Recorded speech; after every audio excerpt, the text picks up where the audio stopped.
በኢትዮጵያ ኦርቶዶክስ ቤተክርስቲያን ከሚደረጉ ስርዓቶች ውስጥ በመጽሐፍ ቅዱስ ግን የማይታወቅ ስርዓት አነሳለታለሁ፣ ይመልስልኛል። ይሄንን አልወጣም ካልከኝ ብቻ ነው የምትጠይቀኝ። አትወጣም አይደል? እኔ አልወጣም። ሲጀመር እኔ ጠይቀህ አትወጣም። ሌላ ሰው አታስገባ። የጆኒ ከቻልክ አይ ፕሮፌትን አስገብቻለሁ። ግድ የለም። እኔና ደሜ ብቻ አንተ ጋር ማወራው ፕሮፌት ጸገነት ካለችማ ጎበዝ እኮ ናት እሱ። ግድ የለም። እኔና እሱ በዚህ ነብያችንን ላስገባት እንዴ?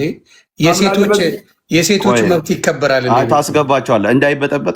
እኔ ደሜን ስለምፈልገው ነው ያውራኝና ከዛ በኋላ እኔ እሱ የሚጠይቀኝ መልስለትና እሱ ግን ከዛ በኋላ እኔ የምጠይቀውን ይመልሳል አብሮ። በቃ ስለዚህ አታስገባ። እኔ አሁን አንተን ማወራቅ ከአንተ ጋር የምንግባባው በዚህ በመጽሐፍ ቅዱስ ነው አለም። በመጽሐፍ ቅዱስ ነው። አንተም በምታምነው መጽሐፍ ቅዱስ፣ እኔም ባምነው መጽሐፍ ቅዱስ የምናወራው። ስንት ጥያቄ ነው የምጠይቀው? እኔ የመዘገብኩኝ እኩል ጥያቄ ነው የምንጠይቅ። ስንት ጥያቄ ነው የምትጠይቀው? መጀመሪያ ግን አዳምጥ። ወይም ደግሞ 10 ደቂቃ የያዘለትና የፈለገውን ነገር ይጠይቅ። 10 ደቂቃ ይሰጠኛል። የፈለገውን ነገር ጠይቅ። እኔ የምፈለጉትን ጠይቀዋለሁ። የፈለግከውን ነገር 10 ደቂቃ ስጠውና ዮዬ። አንተ በመጽሐፍ ቅዱስ መወያየት ፈርተህ ነው እንዴ? እያመቻቸውልህ እኮ ነው። አንተ ብቻ ጥያቄ አትሆንማ። አንተ ብቻ ጥያቄ የምትሆንበትን ውይይት አላደረግም። እኔም እጠይቅሃለሁ አልኩህ።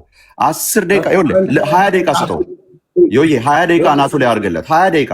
ከዛ በኋላ እኔም 20 ደቂቃ ትሰጠኛለህ። ከዛ በኋላ እስቲ የሚመልሰውን እናያለን። 20 ደቂቃ እንቅልፌ ይመጣል አባቴ። በቃ ስለዚህ ስንት ደቂቃ ይሆንልን? አንድ ዮኒ ስማኝ አንዴ። በደቂቃ ካልሆነ አላወራም። በ5 ደቂቃ አንተ ብቻ አራዳውን ጠይቀህ የምትወጣበት እንትን የለ። በጣም ቆንጆ 5 ደቂቃ ይመቸኛል። ዮኒ የፈለከውን መልስ፣ የፈለኩትን መልሳለሁ። መልስ ምንሆን መልሳለሁ።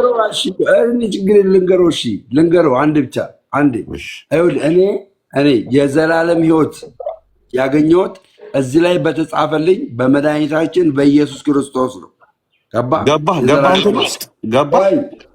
ቆይ አንዴ ተረጋጋ። ልንገረው ለሱ በመጽሐፍ ቅዱስ የዘላለም ሕይወት የለህም ብሎ ይጠይቀኝ። እኔም በመጽሐፍ ቅዱስ አንተ የዘላለም ሕይወት የለህም ብዬ ልጠይቀው። ለምን የፈለግከውን አይደለም። ይኸውልህ እኔን አትሰረኝ። አትፍራ። እኔን አትሰረኝ። የፈለግከውን ነገር ጠይቀኝ። የፈለግከውን ነገር እንደውም አንድ ነገር ልንገርህ አይደል? ይኸውልህ እኔ 5 ደቂቃ ብቻ ትሰጠኛለህ ለእኔ። 10 ደቂቃ ውሰድ አንተ ከፈለግ። ከመጽሐፍ ቅዱስ አንወጣም። ይኸውልህ 10 ደቂቃ ውሰድ። እኔ 5 ደቂቃ ደሜ ምንድን ነው ችክ የምትለው? ደሜ አለ በመጽሐፍ ቅዱስ ነው የምንጠያየቀው ብሎ ዜድ ነገረ። 10 መድገሙ ጻን ልጅ አይደለን እኛ። ያዝለት 5 ደቂቃውን እኔ አናቴ ላይ አድርግልኝ። 5 ደቂቃ ይጠይቅ ነው። ጠይቅ። አንተ ነው የምጠይቀው። 49 ነው። ከ50 ብዬ ዝላለሁ። ከ55 አቆማለሁ። ጎሄድ ዜድ የዘላለም ሕይወትን በሳክራመንት ታጣለህ አታጣም? የዘላለም ሕይወትን በሳክራመንት ታጣለህ? የዘላለም ሕይወት ኢየሱስ ክርስቶስ ነው። እሱን ስታገኝ ወደ ሳክራመንት ትሄዳለህ። የእኛ እምነት እሱ ስለሆነ ማለት ነው። የዘላለም ሕይወት የሚያገኘው ሰው እንዴት ከሆነ ላሳይ፣ እንዴት እንደሚያገኝ አጭርና ግልጽ የጠየቁ ወንድሜ እኮ ላሳይ፣ እንዴት እንደሚያገኝ እሱን እኮ ነው ያልኩህ። አጭርና ግልጽ። የዘላለም ሕይወትን በሳክራመንት ታጣለህ አታጣም? አጣለው አላጣም ብለህ ከዛ ወደ ማብራሪያ ትሄዳለህ። በቃ የዘላለም ሕይወት በሳክራመንት የሚታጣ ነገር አይደለም ማለት ምን ማለት ነው? ሰዎች የዘላለም ሕይወት ያላቸው ሰዎች ወደ ሳክራመንት ይሄዳሉ። ሰዎች የሚወለዱት በእምነት ነው።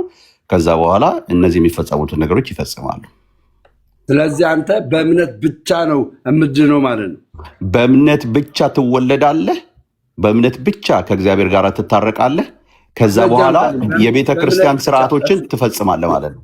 ማስረጃ አምጣልኝ። በእምነት ብቻ እንደሚዳንና በእምነት ብቻ እንደሚወለድ ማስረጃ አምጣልኝ። ኦኬ፣ ገላትያ መጽሐፍ ምዕራፍ 3 ቁጥር 26 አንብበው።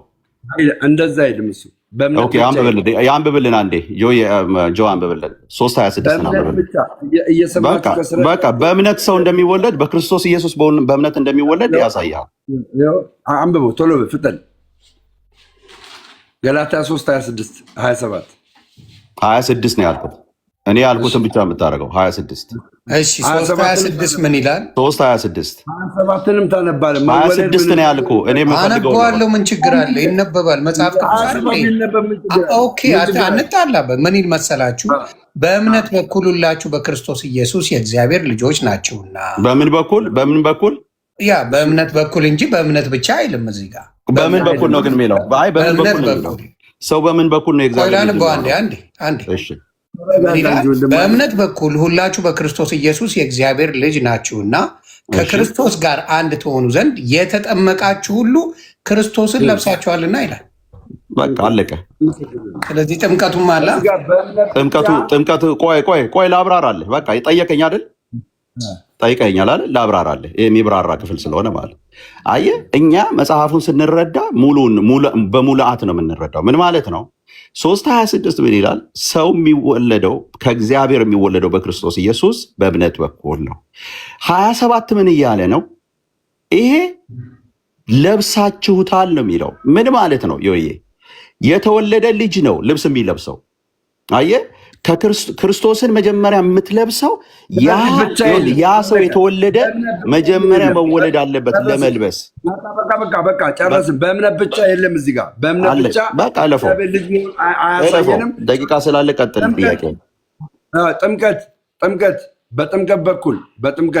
በጥምቀት ሰው ይድናል አይድንም? በጥምቀት በኩል ይድናል ማለት ምን ማለት ነው? እንደሱ ስትል ቴንኪው። ጥምቀት ያድናል አያድንም?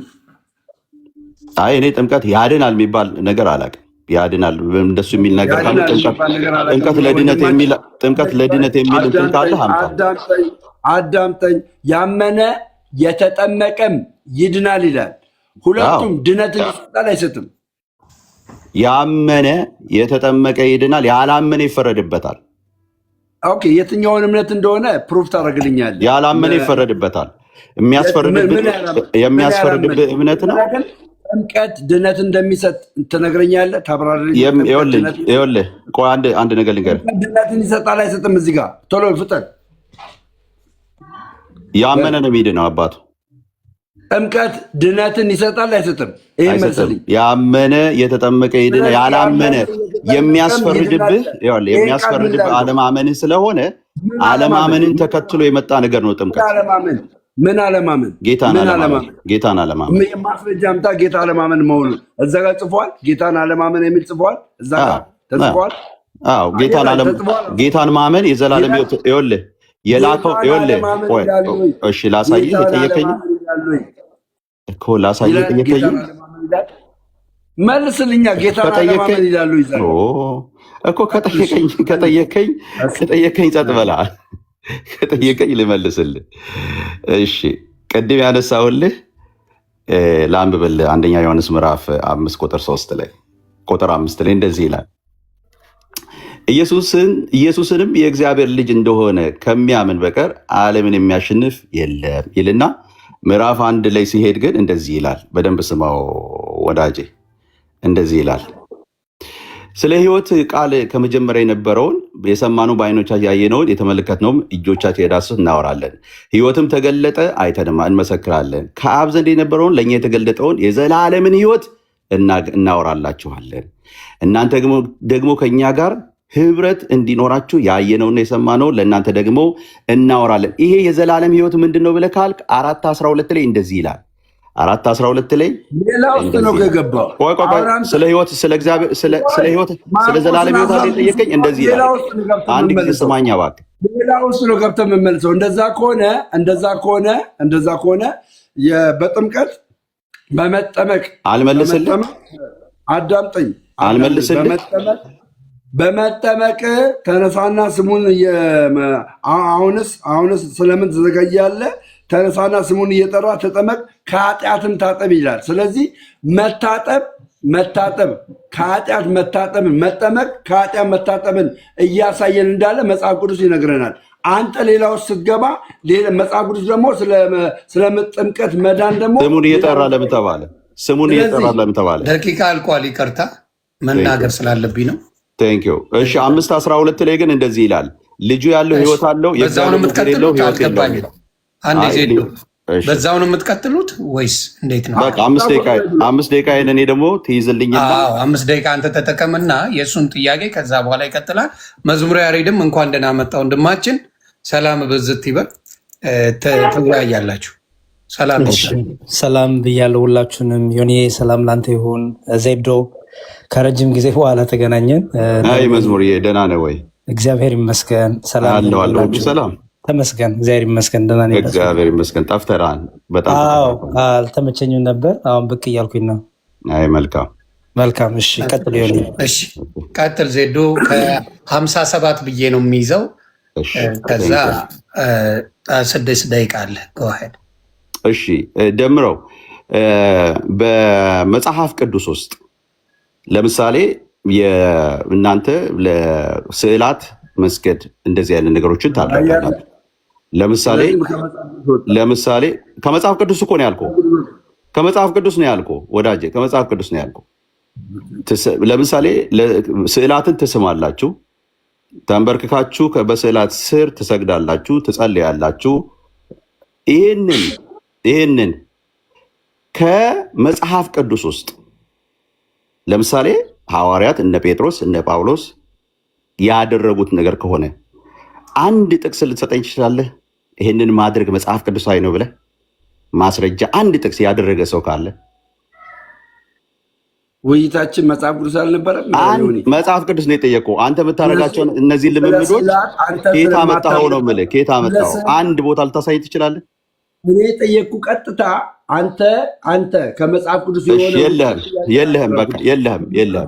እሺ ሁለተኛ ጥያቄ የለህም። በቃ የለህም። ሁለተኛ ጥያቄ እሺ፣ ወደ ቅዱሳን ጸሎት ለምሳሌ ወደ ማርያም ትጸልያላችሁ፣ ወደ መላእክት ትጸልያላችሁ፣ ቅዱሳን ብላችሁ ወደምትሏቸው በሙሉ ትጸልያላችሁ ወደ ሰዎች። መጽሐፍ ቅዱስ ላይ እነ ጳውሎስ እነ ጴጥሮስ አንድ ቦታ እኮ ነው የማወራ። ዛሬ እኔ ይህንን እቀበላለሁ። ወደ ሰው የጸለዩበት ቦታ አለ። ሰዎችን ሜንሽን አድርገው መላእክትን ሜንሽን አድርገው የጸለዩበት ቦታ አለ። አንድ ብታሳይኝ ከመጽሐፍ ቅዱስ ውስጥ። አንተ ያልጸለዩበትን ቦታ ታሳይኛለህ?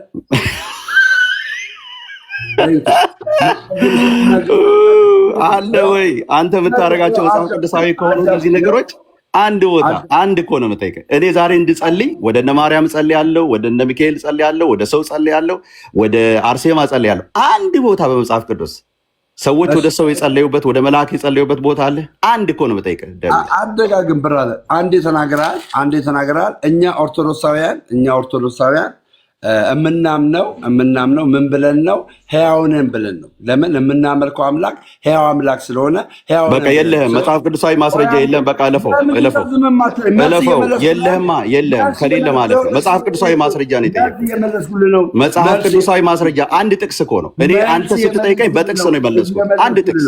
አንደኛ ጢሞቴዎስ ላይ እንደዚህ ይላል። አንደኛ ጢሞቴዎስ ላይ ምዕራፍ 2 ላይ እንደዚህ ይላል፣ እንግዲህ እግዚአብሔርን በመምሰልና በጭምትነት ሁሉ ጸጥና ዝግ ብለን እንድንኖር ልመናና ጸሎት፣ ምልጃም ምስጋናም ስለ ሰዎች ሁሉ፣ ስለ ነገስታት፣ ስለ መኳንንት ሁሉ እንዲደረጉ ከሁሉ በፊት እመክራለሁ ይላል።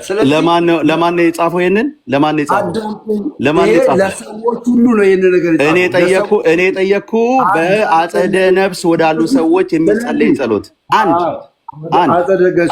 እነሱ ሕያው ናቸው? ሕያው አይደሉም? ብልቶች አሉ። የለህም አይደል? የጸለየ ሰው የለህም የምታሳየኝ?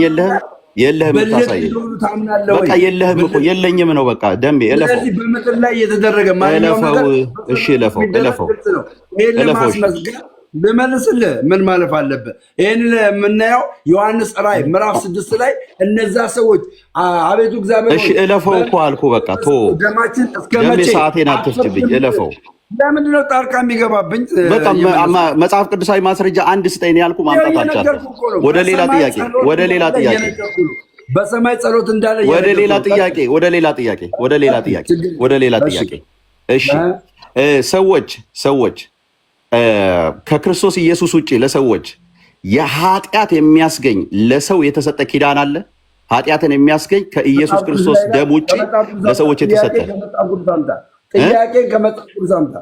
ለሰዎች የተሰጠ አለ ወይ? የኃጢአት ስርየት ቃል ኪዳን ሌሎች ሰዎች በመላእክት ሊሆን ይችላል በሰዎች የተሰጣለ የምናወራው መጽሐፍ ቅዱስ ላይ ነው። ጥያቄን ከመጽሐፍ ቅዱስ አምጣ።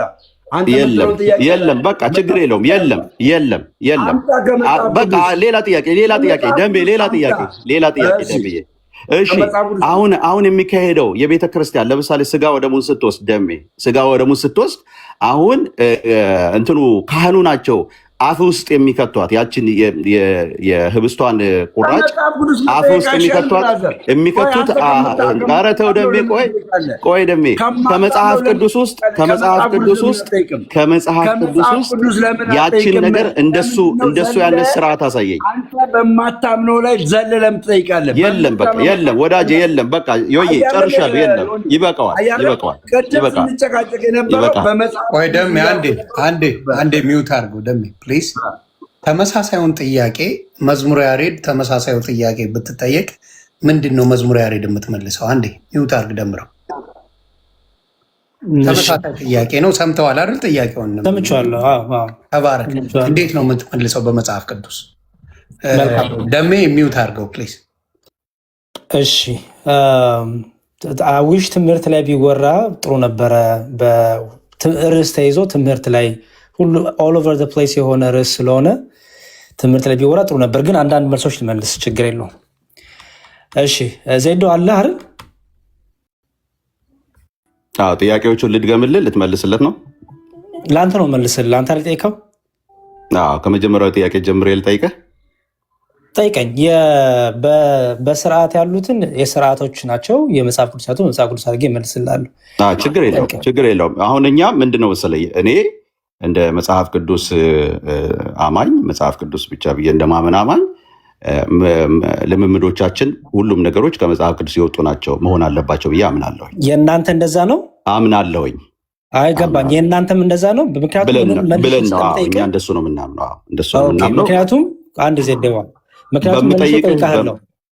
በምጠይቅህ ይኸውልህ አሁን በእሱ ጥያቄ ላይ ስለገባህ የምትመልስለት ከሆነ መመለስ ትችላለህ እኮ። ስማኝ እኔ መልሽ ቀጥልና ልቀጥል። ጥያቄ ምን ይላል መሰለኝ የመጀመሪያው ጥያቄ። ኧረ አንዴ ስማኝ ዜዶ ሀሳብ ልስጥ። እሺ ምን አልክ? ልምምዶቻችን ሁሉ በመጽሐፍ ቅዱሳዊ ናቸው፣ በመጽሐፍ ቅዱስ ብቻ ያሉት ናቸው የእኛ ብለሃል። ስለዚህ ሜክሹር ይህን ቃልን በኋላ ስለምጠይቅ ማለት ነው። ምክንያቱም ችግር የለውም። በጣም ጥሩ። እሺ ችግር የለውም። እሺ ቀጥላ። እሺ ከመጽሐፍ ቅዱስ በተለይ ደግሞ ያው እኛ የአዲስ ኪዳን አማኞች እንደመሆናችን የብሉይ ኪዳንም ችግር የለውም፣ ግን አዲስ ኪዳን አማኞች እንደመሆናችን የሐዋርያት ትምህርት ይዘናል እንደምንል አማኞች በተለይ ደግሞ የኢትዮጵያ ኦርቶዶክስ ቤተክርስቲያን አማኝ እንደመሆንና የሐዋርያትን ትምህርት ይዣለሁ እንደማለት በመጽሐፍ ቅዱስ እነ ጳውሎስ እነ ጴጥሮስ ካስተማሩት ትምህርት ውስጥ ለስዕል የሰገዱበት ስዕልን የተሳለሙበት የሳሙበት ቦታ እንደዚህ አይነት ልምምዶች አንድ ቦታ ከመጽሐፍ ቅዱስ ላይ በአዲስ ኪዳን ልታሳየኝ ትችላለህ? በጣም ጥሩ። እሺ እንግዲህ እኔ ኦርቶዶክሳዊ ነኝ፣ መጽሐፍ ቅዱስ ብቻ ብዬ የማምን ሰው አይደለሁም። ስለዚህ ኦርቶዶክሳውያንን ስትጠይቅ መጽሐፍ ቅዱስ ብቻ ብለህ አራት ማዕዘን ውስጥ ከታ አትጠይቃቸውም መቼም። ስለዚህ እኛ ስዕላትን የምንስልበትና ስዕላትን የምንሳልምበትን መልስ ልስጥህ፣ ወይም ስዕላትን የምናከብር ከመጽሐፍ ቅዱስ ብቻ ነው የጠየቁ። የለም ከሌለ በቃ አላስጨንቅም፣ መተው ስለሆነ መተው። የለም አለ። አልተጨነቁም እኮ እየመለስኩልህ ነው ዜዶ። መጽሐፍ ቅዱስ ውስጥ ማቅረብ የምትችለው ማስረጃ አለ ወይ? መልሴ ልመልሳ የጠየቁ ከመጽሐፍ ቅዱስ ነው እኮ መልሴ ልመልስ። ልምምዶቻችን እንደ መጽሐፍ ቅዱስ ስለምንፈትሽ ካለ እዚህ ጋር አለ በላይ፣ ከሌለ ግን የለም ካልከኝ አልፋለሁ፣ በቃ ተዋለሁ። እኔም አልፈልግም። መልስ ልመልስ እንጂ መልስ፣ ከመጽሐፍ ቅዱስ ጠቅሰህ መልስ። በጣም ጥሩ። እሺ በመጀመሪያ ስዕላት መጽሐፍ ቅዱሳዊ ናቸው ብለን እናምናለን። መጀመሪያ ስዕላት በራሳቸው መጽሐፍ ቅዱሳዊ ናቸው ብለን እናምናለን። ምክንያቱም ራሱ እግዚአብሔር ስለሆነ ሙሴን ሳል ያለው፣ ቅረጽ ያለው፣ አስቀምጥ ያለው። የማንን ስዕል? የኪሩቤልን ስዕል አስቀምጥ ሳል ያለው ታቦቱ ላይ። በጣም ጥሩ።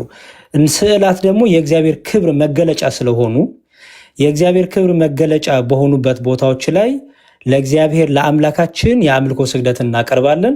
የእግዚአብሔር ክብር መገለጫ በሆኑት ላይ ደግሞ እግዚአብሔር ስላከበራቸው አክብረን ሰላምታ እናቀርባለን። በአዲስ ኪዳን አሳየኝ። በአዲስ ኪዳን ስዕል የነ ጳውሎስ የነ ጴጥሮስ በእነሱ ላይ ባለ በሐዋርያት መሰረት ላይ እንደመኖራችሁ ከዛ ጠቅሰህ ንገረኝ። ልጨርስ ዜዶ ልጨርስ። እባክህ። ምንም እኮ እባክህ ያስፈልገውም ልጨርስ። ጴጥሮስ ያደረገበት፣ ጳውሎስ ያደረገበት፣ ዮሐንስ ያደረገበትን ቦታ አሳየኝ። መልሴን ልጨርስ ወይ ስዕላት ላይ እናውራ። እኔ እናንተ በደምብ ደቂቃ ተይዞልን ስዕላት ላይ በፕሮቴስታንት ያለ ስዕልና ስለ ስዕላት ኮንሰፕትና እንደዚህ እናውራ። እንደሱ ይሻላል። በቃ ስለዚህ የለህም ሰው ላይ ወይ እናውራ። ልትንጠለጠሉ ስለሆነ በቃ ተወው። ኖ መንጠልጠል አይደለም እኮ እናውራ። ያው የፈረደበት ሉተራን ላይ ልትመጣ ነው። እኔ አላልኩም። ስዕላትን እናንተ ስለ ስዕላት እናውራ። በቃ ስለዚህ የለህም። የሰው ልምምድ ነው። የሰው ልምምድ ነው። ስለዚህ የሉተራኑ ቢሆን የሰው ልምምድ ነው። በቃ ኦኬ፣ ሉተራንስ የሰው ልምምድ ነው። የሰው ልምምድ ነው። መጽሐፍ ቅዱስ አረክልኝ፣ አሳየኝ። ይኸው አሳየኝ። አውጣና አንድ ቦታ። ስለዚህ እናንተ እናውራ ማለት ነው። በስዕል እናውራ። እናንተ እኮ አሳየኝ። በቃ የእሱን ጥያቄ ይመልሳሉ ብለን የገባው አሳየኝና በስዕል እናውራ። እናሱ ያሬዶ መልሳለሁ ብለን የገባው ነው የሚፈልገው። ዜዶዬ ይመልስ እንደፈለገው የጠየቅኩት ከቅድም ጀምሬ የቆንኩበት ቦታ አለኝ። እኔ ደሜንም ስጠይቀው ከመጽሐፍ ቅዱስ ይሄ ልምምድ መጽሐፍ ቅዱሳዊ ነው ወይ? አዎ ካለኝ እዚህ ቦታ ላይ ጳውሎስ እንደዚህ አድርጓል፣ ጴጥሮስ እንደዚህ አድርጓል። ለምን የሐዋርያት መሰረት አለኝ የምትል ቤተክርስቲያን ነች። ከየት ነው ያመጣችው? እሺ ግን አንተ አሁን እኮ ብሉይ ኪዳንንም ለመቀበል ፈቃደኛ አልሆንክም እኮ። ከአዲስ ኪዳን ብቻ አሳየኝ እያልክ የብሉይ ኪዳን የጽላት ስርዓት ምን አለ? እንዲያው የለም እኮ የለም። ዜዶ ስለ ስዕላት ደቂቃ ተይዞ ልናወራ እናንተ የሌለ የብሉይ ኪዳን ስርዓት ደግሞ ለኢትዮጵያ ቤተክርስቲያን ማን ሰጣት? እሺ በስዕል ጉዳይ ላይ አንተና መዝሙረ ያሬድ አውሩ። በቃ ደቂቃ ተይዞልን አንተም እኔ ምን አወራለሁ? ምንም የለኝማ። የሌለኝን ከየት አወራለሁ? የሌለን ነገር መጽሐፍ ቅዱስ ውስጥ ማውራት አልችልም። ከሌለ ደግሞ ደቂቃ ልስጠው፣ 5 ደቂቃ ስጠው።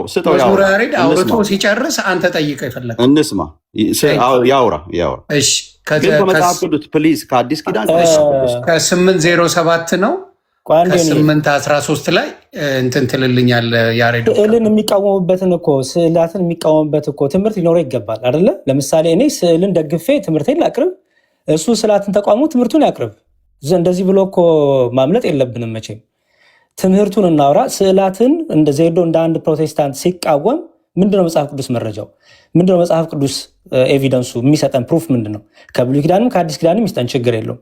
እኔ ደግሞ ስዕላትን ስደግፍ በመጽሐፍ ቅዱስ ልስጥ። ስለዚህ ደቂቃ እያዝልን፣ እሱ ተቃውሞን ያቅርብ ጥቅስ እየጠቀሰ፣ እኔ ደግሞ የራሴን ትምህርት መጽሐፍ ቅዱሳዊ እንደሆነ ስዕላት ላቅርብ። ዜዶ ትስማማለህ በዚህ? በቃ እኔ መጽሐፍ ቅዱሳዊ እንዳልሆኑ ማስረዳት ይችላሉ፣ ችግር የለውም። በጣም ጥሩ። በቃ ደቂቃ እያዝልን። እሺ ይዣለሁ። ያሬዶ ከ8 ጀምራል። 8 ከ8 ቀጥል።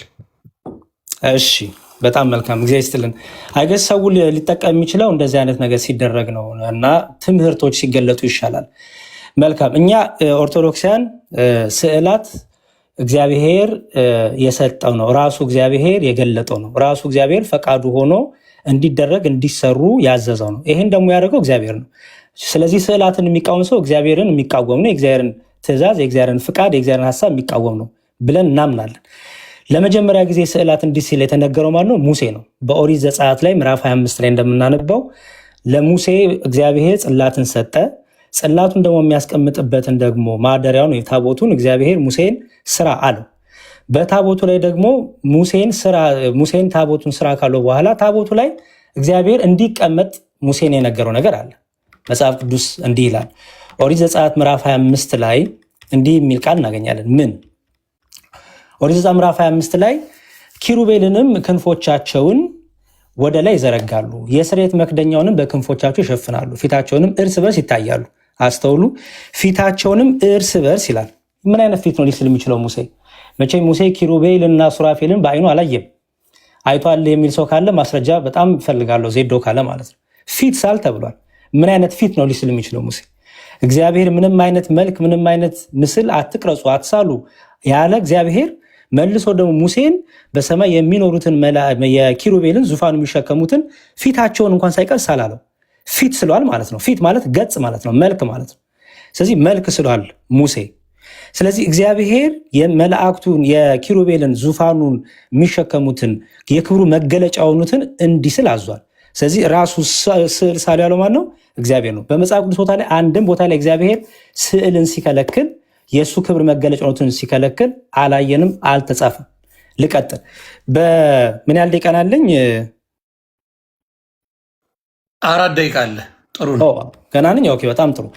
ሌላው ደግሞ የምናገኘው ስለ የሶሎሞን ቤተ መቅደስ ነው። በነገራችን ላይ ሌላም ልጨምር፣ እንዲሁም ሙሴ በታቦቱ ላይ ብቻ አይደለም የሳለው፣ ኪሩቤልንም በነገራችን ላይ በየመጋረጃው ራሱ ስሏል። ኪሩቤል ራሱ ይህንን የምናገኘው አሁንም በኦሪት ዘጸአት ላይ ምን የሚል እናገኛለን?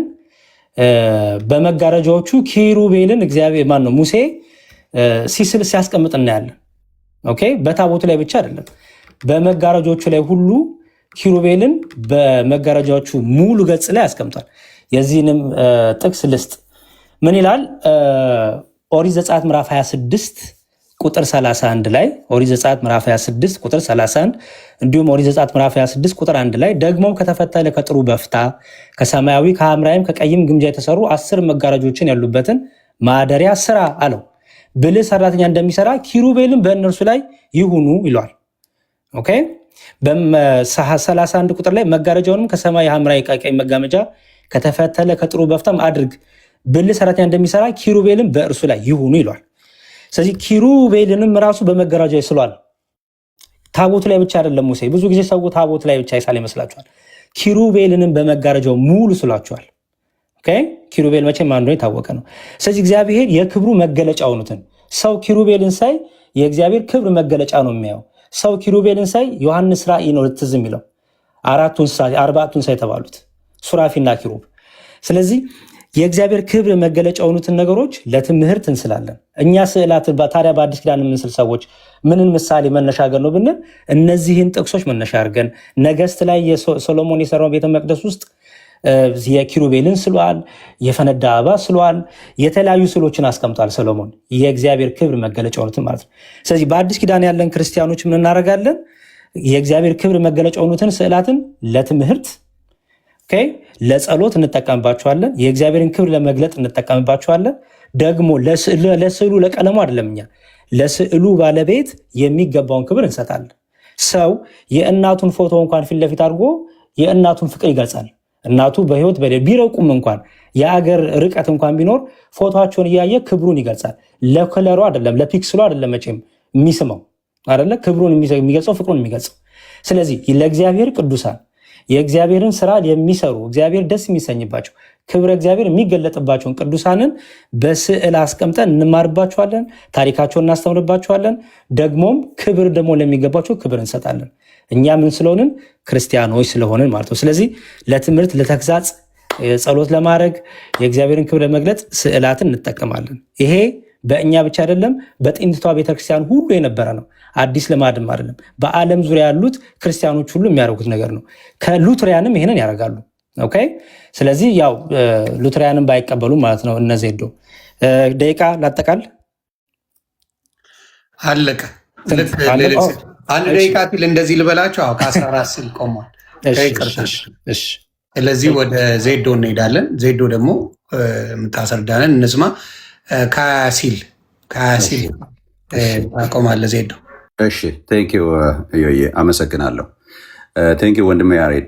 እንግዲህ ወንድሜ ያሬድ ስዕል ተፈቅዷል ብሎ በዘጸአት መጽሐፍ የተጻፈውን አንስቷልና ማነው ዘዳግም ላይ ያለው መጽሐፍ ጽሑፍ አንስቷልና በነገራችን ላይ ስዕል የሚል ቃል የለውም፣ ቅርጽ ነው ያለው። ለሌላ ጊዜ ያሬድ በዚህ አስተካክለው። ቅርጽ የሚል አለ፣ ቅርጽ አለ።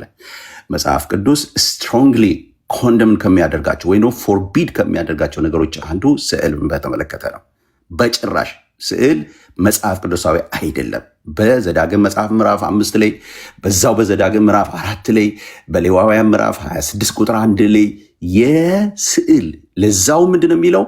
እንዳታደርገው፣ እንዳትሰግድ፣ 3 ነገሮችን ያስቀመጠው።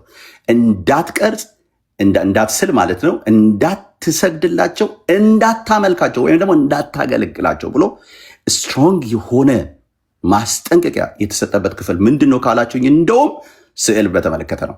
እውነት ነው። ኪሩቤሎችን እንደ አዟል ወይ ጌታ? አዟል። 2 ክንፍ ያላቸውን ይሄ የስርየቱ መክደኛ ላይ ያሉ ናቸው እነዚህ። ያ ደግሞ በቤተ መቅደስ የእግዚአብሔር ክብር ባለበት እግዚአብሔር እገኛለሁ ያለበት ስፍራ ስለሆነ በዛው ላይ ደግሞ የመስዋዕቱ ደም ይረጭ ስለነበረ ለዚህ እኮ ነው የዕብራውያን ጸሐፊ ሲናገር ታቦታችን ክርስቶስ በሸክም የሚጓጓዝ ስለነበረ ስርየት የሚካሄድበት ስለነበረ ታቦታችን ክርስቶስ ብሎ ጳውሎስ የተናገረበት ትልቁ ምክንያት ምንድን ነው ካላችሁኝ፣ ያ በክርስቶስ ኢየሱስ ለዚህ ለሚመጣው ማገልገል ወይም ደግሞ በላይ ባለችው ላለችው መቅደስ ምሳሌ የሚሆነው የምድር ድንኳን ስለነበረ ነው። አንደኛ። ሁለተኛ ለምሳሌ የተቀረጸ ነበረ። የተቀረጸ ምንድነው በብር በነሐስ ስራ ተብሎ ሙሴ ህዝቡ በእባብ እየተነደፈ በምድረ በዳ በሚሞትበት ጊዜ እግዚአብሔር ሙሴን አዘዘ። ምን አለ? እባብ ስቀል በነሐስ ስራና በዓላማ ላይ ስቀል፣ የተነደፈ ሰው ሁሉ ምን እንዲል እሱን ሲያይ በእምነት ሲያይ እንዲድን አለ። ሚኒንግ ራሱ ኢየሱስ ክርስቶስ ዮሐንስ ወንጌል ምዕራፍ 3 ቁጥር 14 ላይ ሲናገር ምን አለ? እንደዚህ አለ፣ ሙሴ በምድረ በዳ እባብን እንደሰቀለ በእርሱ የሚያምን ሁሉ የዘላለም ሕይወት እንዲኖረው የሰው ልጅ ሊሰቀል ይገባዋል ብሎ ኢየሱስ ያ ምሳሌ ሙሴ በምድረ በዳ እባብን የሰቀለበት ምሳሌ ኢየሱስ በመስቀል ላይ የመሞቱ ምሳሌ እንደሆነ አሳይቶናል። ዛሬ ሰዎች የሚቀርጹት የነሐስም ይሁን የምንም አይነት ምልክት የላቸውም። ምንም አይነት የድንኳን አገልግሎት ዛሬ የላቸውም። የድንኳን አገልግሎት ኢየሱስ ክርስቶስን ወደዚህ ምድር እግዚአብሔር ለሰው ልጆች ሁሉ በመስጠት ተጠናቋል። ኦኬ እሺ፣ አሁን ወንድማችን ያነሳውን የአዲስ ኪዳኑን ሐሳብ ላንሳ። አሃ አትሉኝም እንዴ? በአዲስ ኪዳንማ ስትመጣ ጭራሹ ነው ሐሳቡ እኮ ነው የምልህ። ሐሳቡ ድሩሪ 1 ሳንቲም የለም። በአዲስ ኪዳን ሰው ኢቭን ቦታ እንኳን አይጠብቅም። ለዚህ እኮ ነው ያቺ ሴት ታስታውሷት እንደሆነ በውሃ ዳር ውሃ ስትቀዳ ያገኛትን ሴት ደከመውና አረፈ ይላል ዮሐንስ ወንጌል ምዕራፍ 4 ላይ ጠየቀችው። እናንተ በኢየሩሳሌም ነው ስግደት በተራራው ላይ ነው ትላላችሁ ብላ በጠየቀችው ጊዜ ኢየሱስ ክርስቶስ እንዳለ እንደዚህ አላት፣ አይደለም እንደሱ አይደለም፣ ከዚህ በኋላ አለ ከእኔ መምጣት በኋላ ሰው በመንፈስና በእውነት ለእግዚአብሔር በየትኛውም ቦታ ይሰግዳል። ለዚህ ነው ዛሬ በቤት ውስጥ ሆኖ መስገድ የተቻለው። ዛሬ ጉዳዩ የቦታ ሳይሆን ዛሬ የአብርሃም ልጅነት ሳይሆን ዛሬ የምንድነው ከተባለ በክርስቶስ ኢየሱስ የተገኘው በመንፈስ የእግዚአብሔር ልጅ መሆን ነው። ለዚህ ነው የሮሜ መጽሐፍ ምዕራፍ 8 ቁጥር 13 ላይ ሲናገር ምን አለ ጳውሎስ ሲናገር፣ አባ አባ ብለን የምንጮህበትን የልጅነትን መንፈስ ተቀበልን እንጂ ዳግም የፍርሃት መንፈስ አልተቀበልም። ለምን ከተባለ ሰዎች ዛሬ ቦታ አይደለም፣ ስዕል አይደለም፣ ሌላ ነገር አይደለም። ኢየሱስ እግዚአብሔር አይሳልም። ጳውሎስ እንደውም ምንድነው ያለው? ማናችሁም ማለት ማናችሁም እግዚአብሔርን ለመሳል አትሞክሩም። በምን አለ እሱ? በብር በወርቅ እንዲህ ነው ሊባል የማይችል አምላክ ነው ብሎ አስቀመጠ በሁለተኛ ቆሮንቶስ መልእክቱ። ስለዚህ ሰው ሊሞክር ይችላል። እግዚአብሔር ግን ይሄ ነው ብሎ እንዴ የኢትዮጵያ ቤተክርስቲያን እኮ ስላሴዎች ብላ እኮ ስላሴ ብላ እኮ 3 ሰዎችን እኮ የሳለች እኮ ነች። 3 ሽማግሌዎችን እጃቸውን ጉልበታቸው ላይ አድርገው የተቀመጡ 3 ሰዎችን ስላ ይሄ ነው ስላሴ ያለች እኮ ነች። ማለት ስዕል ከተደሳ እኮ እናውራ ከተባለ እኮ ሶ ዳሜጂንግ። በኢትዮጵያ ቤተክርስቲያን እኮ ዛሬ የሚታየው ነገር እኮ መሳል ብቻ አይደለም፣ የምታውቁት ነው። እኔ ጎረቤቶች እንትኖች አሉኝ የማውቃቸው ጓደኞች። የሚገርማችሁ ነገር አንድ ደቂቃ አለኝ። እነዚህ ሰዎች እኮ ለእግዚአብሔር እንኳን የማይደረግ አይነት በቤታቸው ክፍል ለይተው እውነት ነው የምላችሁ በጌታ ፊት እኔ በምኖርበት ሀገር ሌላ ክፍል አንድ ክፍል ለብቻው ተለይቶ በየቦታው ማለት ነው አንድ ክፍል ተለይቶ የሌለ ነገር የለም። እዛ ክፍል ስትገባ ስዕሉ ብትል ሻማው ብትል ሰዎች ዴይ ኤንድ ናይት ለማን ነው የሚሰግዱት? ለስዕልና ለእንደዚህ ሰዎች ነው የሚሰግዱት። ከዚህ በላይ ጣዖት አለ እንዴ? ከጣዖት ሽሹ ብሏል ጳውሎስ። ወገኖች ከጣዖት ሽሹ። እግዚአብሔር በመንፈስ ነው የሚገኘው። እግዚአብሔር በመንፈስ ይሰገድለታል። ጉልበት ሁሉ ይንበረከክለታል። ሌላ ጉልበት የሚንበረከክለት አንድ አካል የለም ከኢየሱስ ውጭ ከእግዚአብሔር ውጭ። ቴንክ ዩ ጨርሻለሁ። ጆይ ሰከንድ ራውንድ ይሰጠንና ከዛ በኋላ ወደ ጥያቄ ለመስናል 5 ደቂቃ ያዝልን ድጋሚ ሆኜ። እሺ ምን ያደርግልናል? ምን ያደርግልናል? በቃ ጨረስን እኮ አልጨረስን እንዴ? 5 ደቂቃማ አያልቅም እንዴ? አንተ እኮ እኔ እንዴ አካሄዱ እኮ ዜዶ የነበረው ይጨመር ገና ነው። አስተምራለሁ፣ አንተ ትምህርትን ታስተምራለህ። ከዛ በኋላ ደግሞ ያንን ትምህርት ላይ ሪፊውት እናደርጋለን። ማሁን ኮንፊውዥን ከይቅርታ ጋር ከሁለታቸውን ምንድን ነው መጋረጃ ላይ እንዴት ነው የምንቀርጸው? እሱ አሁን ኮንፊውዥን ገና ነኝ። ቆይ አመጣዋለሁ። እሱ ችግር የለውም። አም ኮንፊውዝድ ባዳ ገባ እንትን ላይ ከሆነ መቅረጽ እችላለሁ። ገባ ይኸው ቅርጽ ላይ ምናምን መጋረጃ ላይ እንዴት አድርጌ ነው የምቀርጸው? እሱን ዜዶዬ 2 ደቂቃ ልስጥና እሱን ካን ዩ ኤክስፕሌን ፎር ሚ መጋረጃ ላይ ጥሩ ነው። መግለጽ እችላለሁ። አሁን በዲቤት እያደረግን ስለሆነ እናሱ የሚሆነው ምንድነው? እኔ በመሀል መረዳት አለብኝ። እንትን እናደርጋለን። ስንጨርስ ጠይቀናለን። አልገባህም? መጨረሻ ላይ ታፕታፕ ኮፒ ሊንክ እያደረጋችሁ እሺ። ከስንት ነው? ከ21 ነው ከ7 ላይ ምክንያቱም አንዷ ልትሄድ ስለምትችል ከ27 አቆመዋል። እሺ አሁን ምን መሰለህ ጥያቄና መልሱ ላይ የማንገባ ከሆነ ቀጥታ ከፈለገ ጥያቄና መልስ ያደርግ ከፈለገ ማለት ነው። ግን እሱ ላይ ከምንገባ ከማን 5 ደቂቃ ብዙ ነው። ኦልሬዲ ኤክስፕሌን ስላደረግ ነው። እኔ አሁን 5 ደቂቃ ከዚህ በኋላ ብትሰጠኝ የስዕል እንትንን የመጽሐፍ ቅዱሳዊ ብዬ ስለማላምን አሁን ካልኩ በላይ ልልህ አባት ያጠናክርላል እንጂ ኖ አባባል ያስገባል። ለአንተ አሁን በደንብ አድርገህ እንድታስረዳበት ሳምራይዝ የምታደርግበት ነገር ነው። ለሱም ደግሞ ሳምራይዝ ያደርግበታል። ከዛ ባክኤንድ ፎርስ ታደርጉታላችሁ። ሲጀምር በዲቤት ህግ ምንድነው የሚደረገው? ሁለቱ ተከራካሪዎች ትምህርታቸውን መጀመሪያ ያቀርባሉ። ከዛ በሁለተኛው ዙር ላይ እድል ሲያገኙ ድጋሚ አንዱ ያነሳውን አንዱ ሀሳቦች ተቃራኒ ሀሳቦች ያነሳል ማለት ነው። መጨረሻ ላይ ይጠየቃሉ። ስለዚህ በቃ አለቀ እንዴት ይባላል? ሀሳብ አነሳው፣ ሀሳቡን ሰማው፣ ሀሳቡ ላይ ሀሳብ አስተያየት ልስጥ፣ ከዛ ወደ እንትኑም ጥያቄና መልስ እንሄዳለን። 5 ደቂቃ ዝልኝ። እሺ በጣም ጥሩ። እንግዲህ አሁን ዜዶን እንዳያችሁት ኦል ኦቨር ፕሌስ ነው የሆነው። ስዕል ላይ ፎከስ አድርጎ ማስተማር አልቻለም። የስዕል ትምህርት ምንድን ነው የሚለውን ሊነግረን አልቻለም። በክርስቶስ ማመን ይለናል፣ እንደዚህ ይለናል። ስለ እምነት አይደለም ርዕሱ፣ በማን እንመን አይደለም ርዕሱ። ስዕላት እንዴት ይታያሉ? ጭራሽ ስዕላት ጣዖታት ናቸው ብሎ አረፈው መጨረሻ ላይ። እውነት ስዕላት ጣዖታት ናቸው? ስለዚህ እንደዛ ከሆነ ስዕላትን በጥንቷ ቤተክርስቲያን ይሰሩ የነበሩ ስዕላት ሁሉ ጣዖት ናቸው። ጣዖት ማለት ደግሞ በነገራችን ላይ ከእግዚአብሔር ውጭ የሆነ ማለት ነው። እግዚአብሔር የሚጠየፈው ነገር ማለት ነው። እንግዲህ ስዕላት ጣዖት ናቸው፣ ስዕላት ጣዖት ናቸው። ይሄን ያዙልኝ። አንዴ ቪዲዮ ማሳየት ስለምፈልግ ትልቁ ላይ ልሁን። እሺ ይኸው እንግዲህ ሉተሪያን አይከንስ ይባላል። ይሄ የሉተሪያን ላይ ገብታችሁ መቼም ስታንዳርዱ አንድ አይነት መሆን ስላለበት ሉተሪያን አይከንስ ብላችሁ ትገቡ። የሉተሪያን ቸርች ነው የሆ የሚለው ላይ ትገቡ። ስለ ሉተሪያን ኮንፌሽን ኦፍ ሉተሪያን ብሎ ያስቀምጣል። እንደምታዩት ዌልካም ቱ ሉተሪያን አይኮኖግራፊ ይላል። በሉተሪያን ዘንድ ያለ የስዕላት ትምህርታቸው የእምነታቸው የተቀመጠበት ነው። እዚሁ ስገቡ እንግዲህ ይኸው እነዚህ ሁሉ ስዕላት አሉ። እንዲሁም ይሄ ጭራሽ ስለ ክርስቶስ የክርስቶስን እንዲሁም ይሄን ልክፈተው። ይህን ስታዩት ስዕል ስለዋል። መቼም ይህንን ሳሉ ያላቸው ጳውሎስ አይደለም፣ ሉቃስ አይደለም፣ ማቴዎስ አይደለም። ስዕል ስለሆን ብሎ አስቀምጠዋል። ያው the symbol of the pelican is a perfect allegory for communion ይላል። ለስጋው ደግሞ ምሳሌ ሆነ ይላል። ይሄን as with the pelican itself it will take from its own body in order to feed its children ይላል።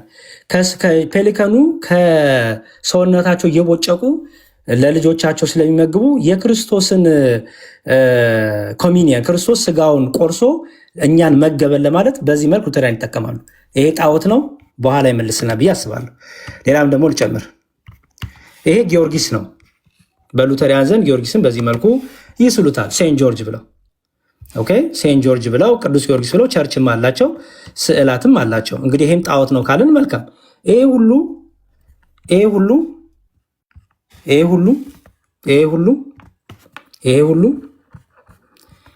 ጣዖት ነው ማለት ነው። እንግዲህ ይሄ ደግሞ ዲያቆን ሚካኤል ይባላል። ኢትዮጵያ ዲያቆን ነው።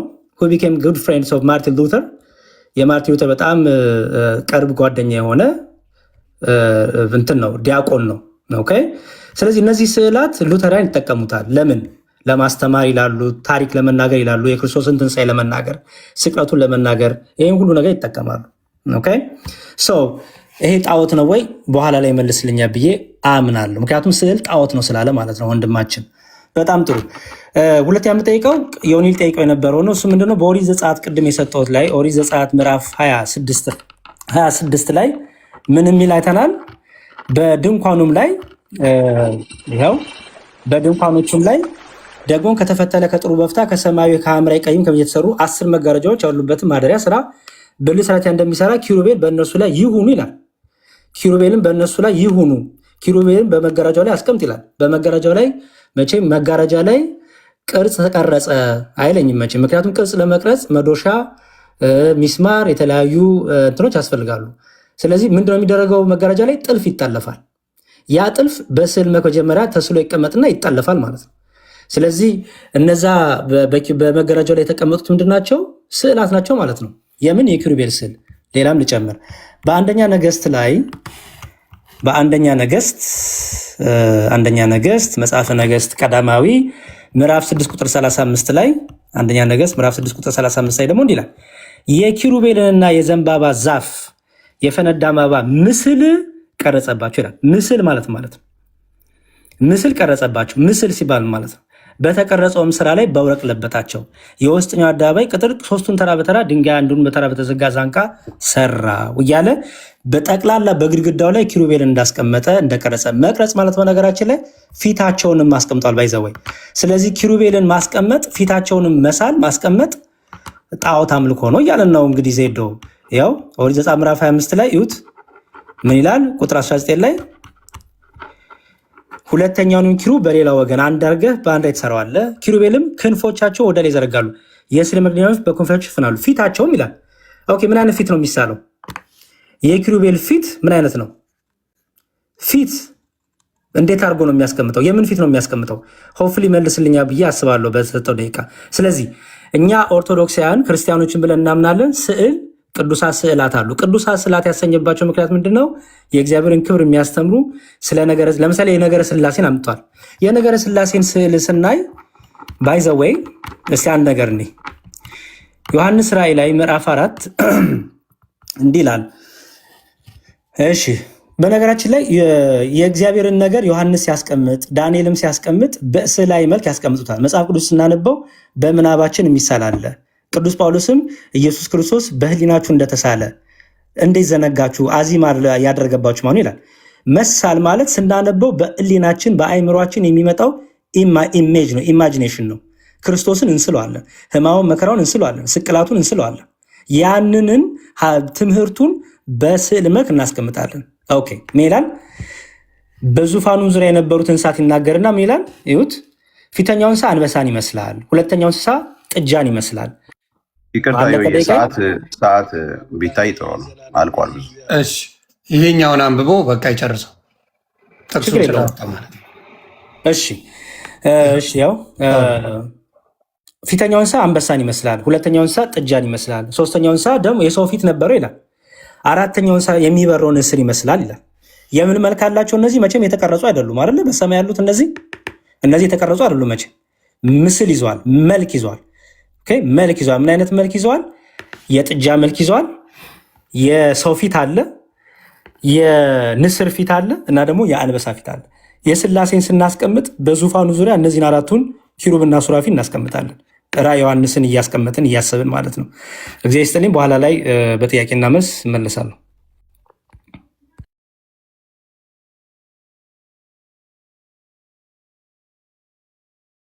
ያንተ ነው ዜዶ አባቴ። እሺ አይ አንድ ዶክመንት ለማሳየት ኮምፒውተሬን እየከፈትኩ ነው። በርታች መጥቼና እምቢ ስላለኝ ነው። አንድ ጊዜ ችግር የለም። ታብታብ ኮፒ ሊንክ ቤተሰብ እያዳመጣችሁ አንዳንድ ጥቅስ የሚሰጧቸውን ዜዶም የሚሰጠውን መዝሙረ ያሬድ የሚሰጠውን ለሌላ ጊዜ መማሪያ እንዲሆን በትይዙ መልካም ነው። ወንድምና እህቶች ተባረኩ። ከስር በፍቅር ለሁሉም ነገር በፍቅር ብታደርጉት ደስ ይለኛል። ምንም አይነት ስድብ ባይኖር የመጽሐፍ ቅዱስ ጉዳይ ከሆነ ስለሆነ የጌታ ጉዳይ ስለሆነ ስድድብ ባይኖረው፣ ጾመኛም ስለሆኑ በሁለቱም በኩል ጾም ስላለ በአሁን ሰዓት ስድቡ ባይኖር ደስ ይለኛል። ታፕታፕ ኮፒ ሊንክ ቤተሰብ ተባረኩ። ስትጀምር ነው ደቂቃውን ሜጀው ዜዶ በቃ አልከፍትም ስላለኝ እንትኑ በቃ ዝም ብዬ እንትኑ ብቻ ምናልባት መጽሐፍ ቅዱስ ወይ እሱን ቃሉን እያሳየው ልቀጥል መሰለኝ እምቢ ስላለኝ መክፈት። አይ እንደፈለግ አባት። እሺ እንግዲህ ቅድም ደጋግሜ አንስቼላቸዋለሁኝ እውነት ለመናገር ማለት ነው። የዘዳግም መጽሐፍ ዋናው እንግዲህ ብዙ ጊዜ የሚነሳው በዚህ በዘዳግም መጽሐፍ ነው። ዘዳግም መጽሐፍ ምዕራፍ 5 ላይ ቁጥር 9 8 እና 9 ስትመለከቱ በሰማይ ካለው በምድር በታች ባለው በምድርም ከምድርም በታች ባለው በውሃ ካለው በማናቸው ምሳሌ የተቀረጸ ምስል ለአንተ አይሆንልህ ይላል። በቃ በአጭር ቃል ከእግዚአብሔር ውጭ በየትኛውም አይነት መልኩ ለተቀረጸ ስዕል መስገድ ምንም አይነት መጽሐፍ ቅዱሳዊ አይደለም። ከቅድም ጀምሮ እኔ አሁን እውነት ለመናገር 5 ደቂቃው ይሄ ደቂቃም እንዳይጨመር የፈለኩበትን ምክንያት ምንድነው ካልካችሁኝ ማለት ነው መጽሐፍ ቅዱስ የማያውቀው ትምህርት ስለሆነ ማለት ነው። ይሄ አሁን የሚደረጉት ስርዓቶች መጽሐፍ ቅዱስ የማያውቃቸው ስለሆኑ እኔ አሁን እንዲህ ነው ብዬ አሁን ቅድም ደንቤ የሆኑ ጥያቄዎችን ስጠይቀኝ ይሄንን እንደዚህ ቢሆን እንደዚህ እያልኩኝ በመጽሐፍ ቅዱስ የሚጠየቁ ጥያቄዎችን ሳስረዳ ነበር። መጽሐፍ ቅዱሳዊ ያልሆነ ስለሆነ ጎትተው መጽሐፍ ቅዱሳዊ ለማድረግ ከሚደረግ ጥረት ውጪ ይሄ ነው ብዬ እኔ ልናገር የምችለው ነገር የለም። መጽሐፍ ቅዱሱ ግን ዘግቶታል። ምን ብሎ ዘግቷል? ከሰማይ በታች ካለው ከሰማይ በታችን በምድር ከምድርም በታች ባለው በየትኛውም ነገር ምስል ለአንተ አታድርግ ብሏል። ከሁለቱ ሶስተኛ ካዘዘው ከቅድም ከነገርኳችሁ ከእባቡ ምስል ውጪ ምንድነው ቅርጽ ውጪ አንድም ቦታ መጽሐፍ ቅዱስ የሚያዘን ቦታ የለም። በተለይ ደግሞ አዲስ ኪዳን ላይ ኦነስት ለመሆን አንድ ቦታ እኔ ምን ብዬ አሁን ምን ማስረጃ ላቅርብ? በሌለ ነገር ላይ ማስረጃ ማቅረብ ማለት በራሱ መሞት ማለት ነው። እኔ እሱ ጎትቶ ያቅርብ፣ እኔ በሌለበት ቦታ አድርግ የሚል ነገር በሌለበት ቦታ አይ ለምሳሌ አሁን የራእይ መጽሐፍ ሰው እንዴት ያነሳል? የራእይ መጽሐፍን ሰው ጠቅሶ የራእይ መጽሐፍን ለቅርጽ ማውጫ አድርጎ ልምሰግደው ራእይ መጽሐፍ ላይ ዮሐንስ ራእይ ስላይ ብሎ የሚናገር ሰው ለእኔ እኔ እንትንም አይመስለኝም። በሃይማኖተኝነት ካልታሰርክ በስተከር በዚህ ውስጥ እንትን አይደለምና እኔ እንደውም ይቅርብኝ እንትኑም ይቅርብኝና ወደ ጥያቄ ብንሄድ ይሻለኛል። ስለሌለ ማለት ምንም ላስረዳ የምችለው ነገር የለም። መጽሐፍ ቅዱሳዊ አይደለም ባጭር ቃል። አሁን እኔ ስጠይቀው ጥያቄና መልስ ላይ እሱ የፈለገውን ነገር ይጠይቅ፣ መለስ የምችለው ነገር ካለ መልስለታለሁ። እኔ ግን የምጠይቃቸው በጣም የተወሰኑ ጥያቄዎች ናቸው። እስቲ ለእነሱ መልስ ካለው እናያለን። ይቀጥል፣ ወደ ጥያቄ ይግባ። አለቀ። እሺ በቃ ምን አስረዳለሁ? ምን አለና ምን መጽሐፍ ቅዱስ በማያውቀው ትምህርት ምን ብዬ አቀርብላለሁ? ምንም የሌለ ነገር ስለምታረጉ ማለት። ስለዚህ ቀጥል። እሺ ደቂቃ ስንት ደቂቃ ነው የሚያዝለት ጥያቄና መልስ? እናንተ ስለምታውቁት እሱን የዲቤት ጉዳይ እናንተ 5 ደቂቃ ይበቃል። 5 ደቂቃ። እሺ ትልቁ ላይ አድርገኝ ሆኔ ችግር ነው። 5 ደቂቃ እነሱ ይነጋገሩ። እኔ 10 ደቂቃም 7 ደቂቃ የሚሆን ደስታ የነበረ ምክንያቱም እናንተ 5 ደቂቃ በቃ በቂ ነው። 5 በቂ ነው። የሌለ ትምህርት ላይ ጊዜ አልፈጅም የለም ስለሌለ እኔ ወይ ደቂቃ ልጠቀምና 10 ደቂቃ ልጠቀም። አንተ 5 ደቂቃ ወዳጄ ቀጥል። መዝሙር እየቀጥል ሆን ትልቁ ያርገኝ። ያው የፈረደበት ሉትራን ሊሳብ ነው ይሳብ ሳቦ ናምታው ከ33 ጀምሯል። የሌለ ነገር አልጠይቅም። ከ33 ጀምሯል። እሺ ኦሪት ዘዳግም ምዕራፍ 5 ደጋግመህ ስታነሳ አይቻለሁ። ኦሪት ዘዳግም ምዕራፍ 5 ላይ የተነገረው ስለ ጣዖት ነው ወይስ ስለ ስዕላት ነው የተነገረው? ስለ ስዕላት በአጠቃላይ ምስል በአጠቃላይ ነው። ምስል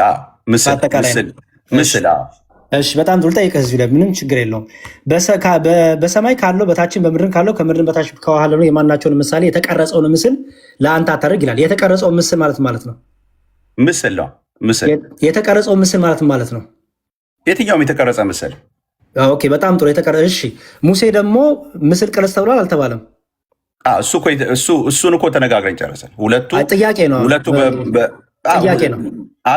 አለ ብያለሁ እኮ እሱ። ለእሺ እዚህ ጋር ያለው ምስል የተቀረጸ የተከለከለውና እዛ ጋር የተቀረጸው ምስል የተፈቀደበት ልዩነቱና አንድነቱ ምንድን ነው? ያኛው በእግዚአብሔር መንፈስ በቤተ መቅደስ ውስጥ አገልግሎት ላይ የሚውል ስለሆነ በጣም ጥሩ። ስለዚህ ይሄኛ የተነገረው በእግዚአብሔር መንፈስ ስለሚቀረጹ ምስሎች አይደለም ማለት ነው ነው እንጂ የሰው ስዕል ሳል አልተባለም። ስፔሲፊክ ተደርጎ የሚቀርጸው ነገር ተነግሮት ነው የተቀረጸው። ከዛ ውጭ ግን የጠየቀኝንማ መልስ ልስጥ። 10 ደቂቃ እኮ ለዚህ ነበረ። ጠይቀኸኛል፣ መልስ ልስጥ። ችግር የለውም። ጠይቀኸኛል፣ መልስ ልስጥ። ቶሎ ግን በልሽ ዜዶዬ በቃ እኮ እየመለስኩኝ ነው። አታስገድደኝ እንዴ! እየመለስኩኝ ነው። ስፔሲፊክ አድርጎ ኪሩቤል ስራ ብሎ እግዚአብሔር ኪሩቤል፣ ዛሬ በቤተ መቅደሶቻቸው ያሉት ኪሩቤሎች አሉ፣ የሰው ምስሎች ናቸው። በየግድግዳው በየቤተ መቅደሱ ያሉት የሰው ምስሎች ናቸው። ዜዶዋ የኪሩቤል ፊት ምን አይነት ፊት ነው የሳለው የቀረጸው? ያው በኢንስትራክሽኑ መሰረት ቀርጾታል። አውጥተን ማንበብ እንችላለን። እየጠየኩ ፊታቸው ምን አይነት ፊት ነው ያልኩ? ምን አይነት ፊት ነው? ምን አይነት መልክ ነው? ምን አይነት ገጽ ነው? የኪሩቤል በቃ ኪሩቤል ብሎ ስፔሲፊክ በሰጠው መልኩ ነው የቀረጸው። ወዳጅ የት አለ? አሳየኝ፣ ስጠኝ ማስረጃ። ፊታቸውን መልካቸውን የት አለ? እንደዚህ አድርግ ያለበትን ያው እኮ እያነበብከው እኮ ነው ያለው። ፊታቸውን ነው የሚለው። ምን አይነት ፊት ነው ያስቀመጠው? በቃ ፊታቸውን ብሎታል። እሱ ባስቀመጠበት መልኩ ኪሩቤል ማለት ክንፍ ያላቸው ናቸው። ፊት ነው የጠየቁ። ስትመለከታቸው አንዴ ዜዶ ፎከስ አድርግ። ፊታቸውን የጠየቁ ምን አይነት ፊት ነው ያስቀመጠው? ፊት ማለት መልክ፣ ገጽ ማለት ነው። ምን አይነት ፊት፣ ምን አይነት መልክ ነው ያስቀመጠው? በቃ ምን እንድነግረኝ ነው የፈለከው? በአረቶ ችግር የለውም። እሺ ወደ ሌላ ጥያቄ ሊድ ችግር የለውም። ዜዶዋ ስላልገባኝ ምን እንድነግርህ ማለት ነው። በቃ እሱ አርግ የተባለውን ያደረገው ልጠይቅህ። እሺ ድጋሚ ልጠይቅህ። እኔ ላልፍ ነበረ። እሺ ጠይቀኝ ካክል ድጋሚ አርግ የተባለውን ያደረገው እኮ አልኩ። በቃ እሺ ልጠይቅህ። ፊት ማለት ነው። ፊት ማለት ነው ቅርጽ ነው። በቃ ፊታቸው ነው የእነሱ ፊታቸው መልክ ማለት ነው አይደለ? ገጽ ማለት ነው አይደል? ገጽ ማለት ነው። ምን አይነት መልክና ገጽ ነው ያስቀመጠው? በኢንስትራክሽን ሰጥቶታል አልኩ። ኢንስትራክሽኑን አውጣውና የት አለ? መልካቸው ምን ይሆን ተብሏል? አሳየኝ ኢንስትራክሽኑን። ያው ሊሸፍናሉ ተብሏል። ፊታቸውን እሱ ስለ ክንፍ ነው የሚያወራው። እኔ ስለ ኪሩቤል ይኸውልህ፣ ኪሩቤሉን ፊታቸውን እንዲሸፍን አድርገህ መልካቸውን ስራ ብሏል። ፊት ነው የጠየኩህ እኔ። ፊት መልክ፣ ምን አይነት መልክ፣ ምን አይነት ፊት ነው ያልክ የጠየኩህ? ካላወኩም በለኝ። በኢንስትራክሽኑ መሰረት ሰርቷቸዋል። እሱን ሄደህ ሙሴን እንጠይቀዋለን አብረን። ሙሴን እንጠይቀዋለን። ምን አይነት ፊት አምጥተህ አገኘሃቸው? ወደ እንትኑ እንመለስ። ሄደዋ ምንም ችግር የለውም ወንድም ማለት ነው። እሺ በጣም ጥሩ። አንድ ስዕል ላሳይህና ይሄ ስዕል የምንስሉት ይሄ ማን ጣዖት ነው? ይሄ ምንድን ነው? እሱ ይሄ ጣዖት ነው። ማንም ያየው ስለሌለ በእጅ የተሳለ ነገር ይሄ ጣዖት ነው። ለዚህ የምትሰግድለት ከሆነ ጣዖት ነው። ይሄ ጣዖት ነው። ይሄ ስዕል ጣዖት ነው። የምትሰግድለት ከሆነ የምትሰግድለት ይሄ ስዕል ስለ ጣዖት ነው የሚነግርህ። አሁንም ጥያቄ የምትሰግድለት ከሆነ ጥያቄ ነው ዜዶ የጠየቁት ጥያቄ። ይሄ ስዕል የሚገልጸው መግለጫው፣ ይሄ ስዕል የሚናገረው መልእክት የሚያስተላልፈው ስለ ጣዖት ነው። ይኸውልህ ኢየሱስ ክርስቶስ የተሰቀለበትን መስቀል አድርገህ መስቀሉን አንዴ ስማኛ።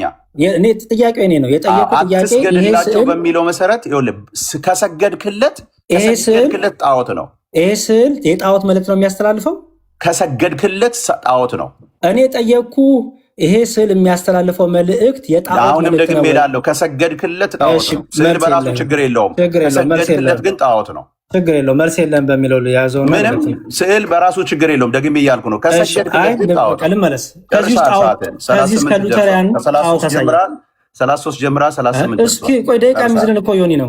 ጨርሳል አባቱ ጨርሳል። 38 አልፏል። ጨርሳል። ምን 33 ሆኖ 38 ሲሆን እኮ የመሀለኛው ደቂቃ አለ አይደለ? የምትያዝ በመሀል የምትሄድ ጨምርልህ። አንድ ደቂቃ ጨምርልህ። ችግር የለው። እሺ ጥሩ። ይሄ ጣዖት ነው። ሉተሪያን የሚስሉት ስል ነው። ሁሉ ጣዖት ነው። ከሰገዱለት ጣዖት ነው። እኔ ስለ ስግደቱ እኔ ከስግደቱ ጋር አታመልካቸው። እኔ ጥያቄ እሱ አይደለም፣ አታገልግላቸው ተብሏል። ጥያቄ ነው እሱ አይደለም። ለምሳሌ ላሳይ። ለምሳሌ ይሄንን በክርስቶስ በቅዱስ ቁርባን ወይ በስጋው በደሙ መስለውታል። ይሄ መልእክቱ ይሄን ነው የሚያስተላልፈው ብለዋል። ኦኬ ይሄ መልእክት ይሄ ስዕል ጣዖት ነው። ከስዕሉ ችግር የለንም ከመስገዱ እንጂ። እኔ እሱን አልጠየቅኩም። መልእክቱ ከመስገዱ ነው። ከመስገዱ እናንተ የምትሰግዱላቸው በሙሉ ጣዖታት ናቸው። መልስ የለውም። እሺ ወደ ጠይቀኝ በቃ ዜዶዋ። ኦኬ ቴንክ ዩ። እሺ ከሐዋርያት መካከል አንድ ስለ ስዕላት ያስተማረ ሰው አለ? ስለ ስዕላትና ስለ ቅርጻ ቅርጽ ያስተማረ አለ ከሐዋርያቱ ከነ ጳውሎስ ከነ ጴጥሮስ? እሺ እኛ መጽሐፍ ቅዱስ ብቻ አማኝ አይደለንም። መጽሐፍ ቅዱስ ብቻ አማኝ ስላልሆንን የሐዋርያት ተከታዮች፣ የሐዋርያት ተማሪዎች፣ የሐዋርያት ደቀ መዛሙርት ስለ ስዕላት ያስተማሩትን ላሳይ ትቀበላለህ? ቢንጎ አለቀ በቃ። የለም ከሐዋርያት መካከል የለም አለቀ። ሁለተኛ ለስዕላት መስገድ፣ ስዕላትን መሳም፣ ለስዕላት የተለየ ቦታ መስጠት በሐዋርያት ዘመን ነበር። ከመሳል ውጭ ስለ መሳል አልተናገርኩም። ከመሳል ውጭ በሐዋርያት ዘመን ነበር። እሺ ስለዚህ አሁንም ልቀጥል። የሐዋርያትን ደቀ መዛሙርት ትምህርት ትፈልጋለህ? እኔ መጽሐፍ ቅዱስ ብቻ አማኝ አይደለሁም። አሁን በቃ የለም አለቀ። የለም የለም።